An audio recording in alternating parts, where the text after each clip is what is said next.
This is Michael Popok, Legal AF. Alvin Bragg says the case against Donald Trump, the 34-count criminal indictment for business fraud, business record fraud, must stay in New York State Court in front of Judge Juan Merchan and not make its way over and be tried in federal court.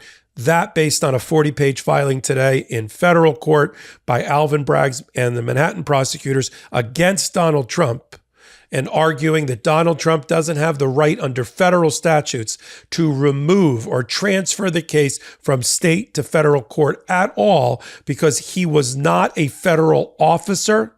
He was not a federal officer at the time he committed the alleged crimes. He was not a federal officer at the time he entered into the agreement with Stormy Daniels. He was not a federal officer at the time that he arranged for the payment of $130,000 in hush money through Michael Cohen to Stormy Daniels. He was not a federal officer at the time he had the repayment to Michael Cohen for over $440,000 and was not acting as a federal officer when he cooked the books in his record keeping to make sure it was listed as a retainer or legal fee to Michael Cohen and not really what it was, which was backhanded election campaign fundraising contribution, illegal, and a payoff to Stormy Daniels. If the president of the United States at the time, Donald Trump, is not a federal officer, as that term is used under the federal statutes, which most of the federal statutes, when they interpret the phrase federal officer, usually carve out the president of the United States. And even if he was the president of the United States or a federal officer at the time that he committed these crimes, he wasn't acting in his capacity as federal officer or president of the United States, then Donald Trump doesn't have the right to remove the case from state court to federal court to try to get a better playing field for himself. That is the fundamental argument that Alvin Bragg has made in his papers. And just to bring a little inside baseball, when you file when a party wants to see a case that he thinks he has the proper grounds to move from state court to federal court, not every case can do that. There has to be presented either what's called a federal question, which is sort of what it sounds like. There has to be a federal statute or law or constitutional issue in play. You have to have that. Or you have to have a dispute between two parties who live in different states or foreign countries in a different state, and the amount in controversy has to be above $75,000. That's how you get in. That's your ticket into federal court. If you have one of those two things as the average citizen, you can try to take your case into federal court. You file a notice of removal. Federal judge looks at it and goes, great, you have the grounds. We have the jurisdiction. Come on in, try your case here. There's one other exception, and that's called the federal officer removal provision, also under the federal statutes. And that says if a federal officer in his capacity as a federal officer under the color of his or her duties gets sued in that capacity, you see where this is going, under the color of that office, then they have the right to take the case if it's filed in state court and take it over to federal court. You know what kind of cases don't get brought and sucked out of state court and brought into federal court? Garden variety criminal cases, local crimes being prosecuted by a local prosecutor. That's all this is. I know that Donald Trump has a grandiose, narcissistic view of himself, that he does the best and greatest of everything. But at the end of the day, at essence, at core, what he did was a garden variety stick-up, a garden variety local crime. You know, dog catcher stuff. It just happens to be in New York, in Manhattan. Doesn't make it any bigger or any smaller. That's all he did. That's all he's being charged with. There's no federal crime. There's no federal policy being implicated by prosecuting him for paying off somebody he had sex with.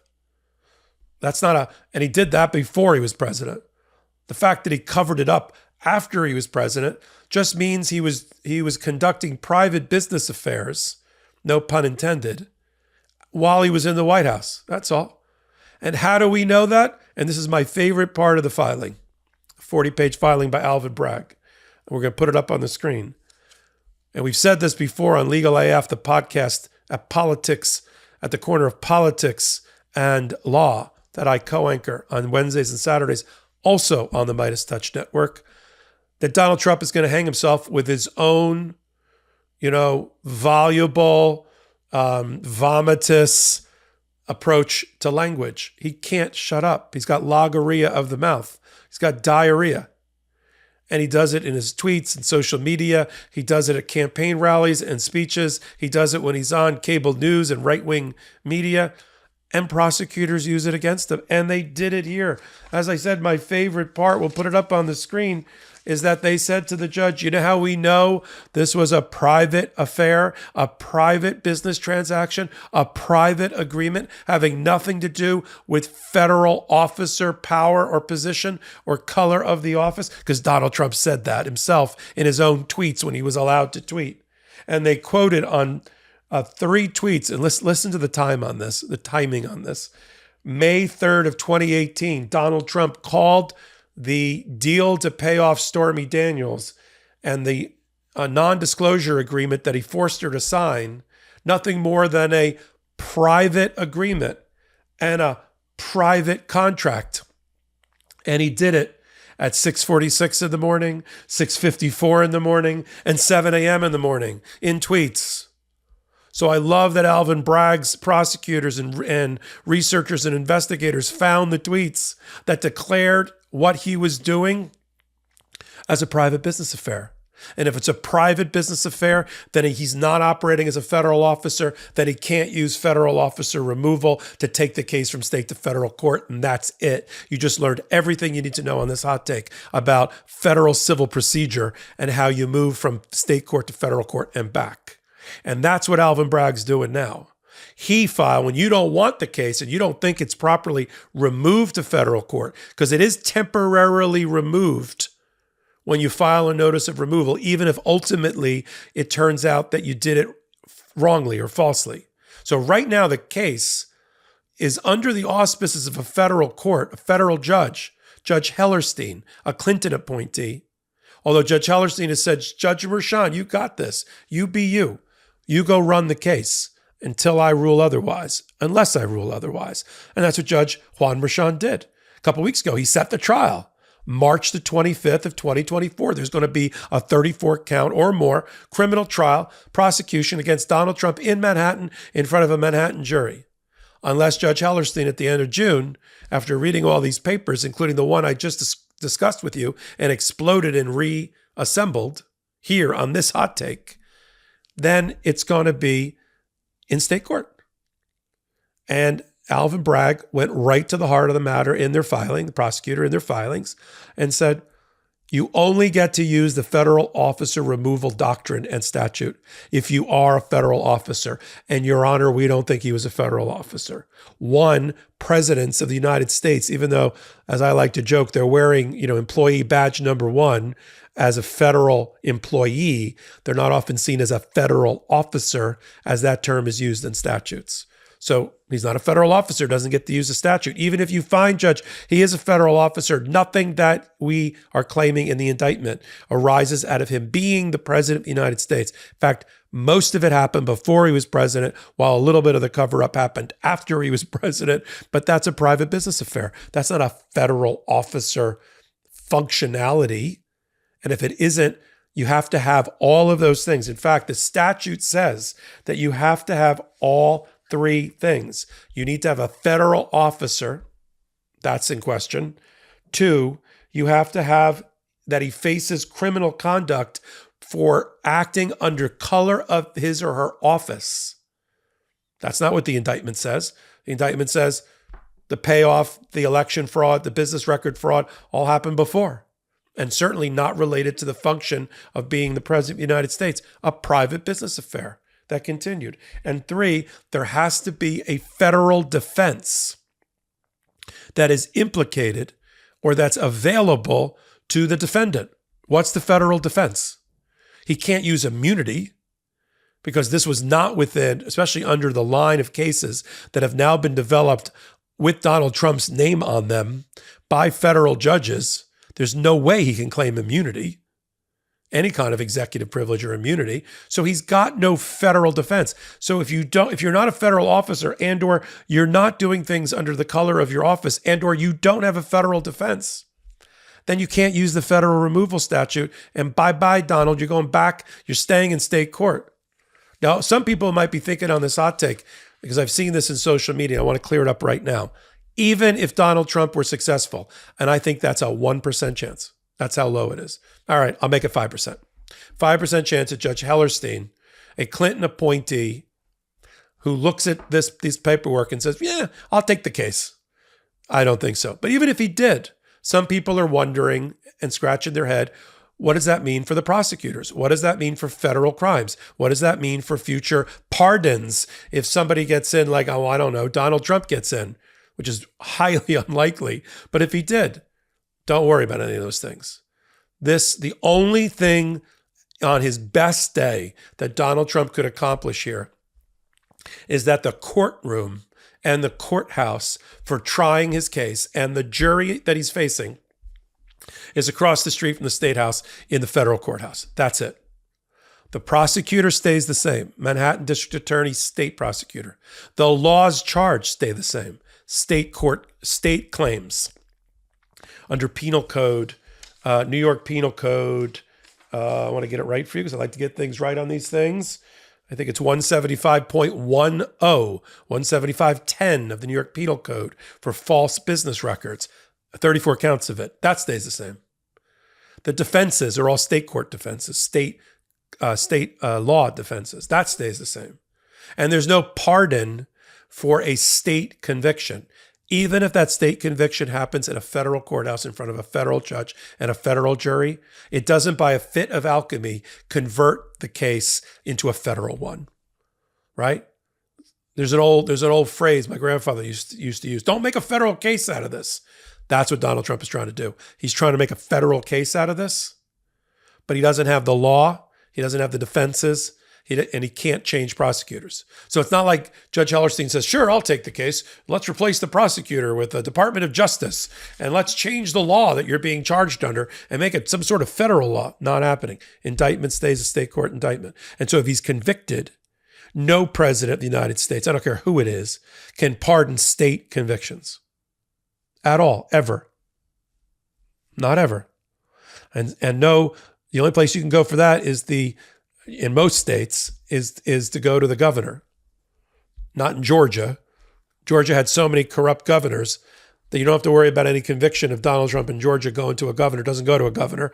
It goes to a panel of people, Democrat and Republican, that make recommendations as to pardon. But in every other state, including New York, which is led by Democrats, that's who has to pardon you in your state where you were convicted under those laws. So that is the best case scenario for Donald Trump. And some people may be scratching their head. If he's not going to get a delay and he's going to get a judge he's not going to like, another Democratic president appointee, right? Then why is he doing this?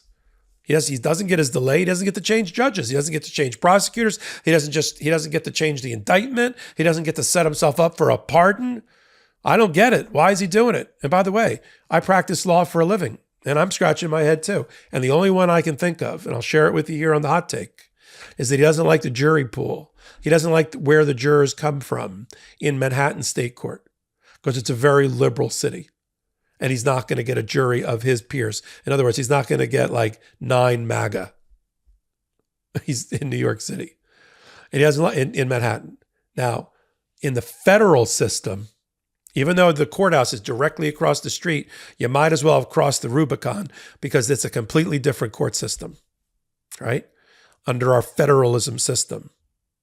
Completely different, based on the Constitution. And there, the way the jury is picked in the Southern District of New York, which is inside of Manhattan, it pulls from counties, a couple of which happen to be Trumpers, Trump counties. A couple. Orange County, a little Putnam County, a little bit of Westchester. You might have heard of these places.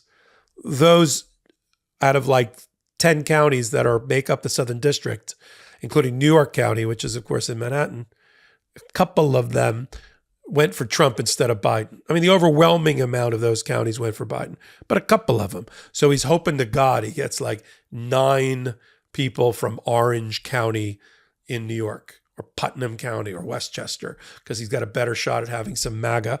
And he needs to, listen, Manhattan DA is a prosecutor. They got to run the table. They got to go 9-0 or 12-0, right?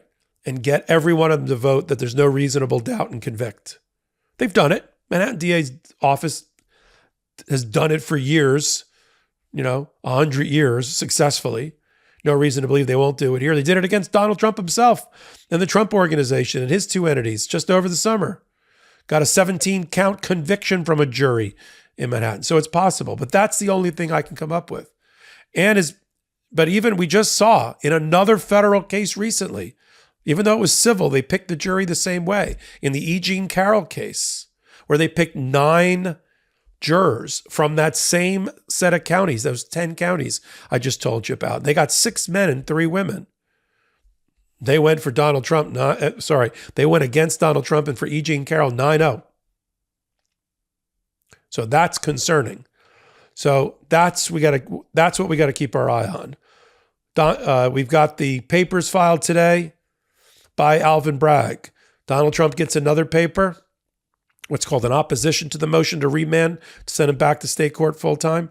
And then Alvin Bragg gets one more, what's called a reply paper. And then by the end of June, it's all in front of Judge Hellerstein. He makes a final decision. He may take oral argument, meaning a hearing. He may not. He can rule on the papers.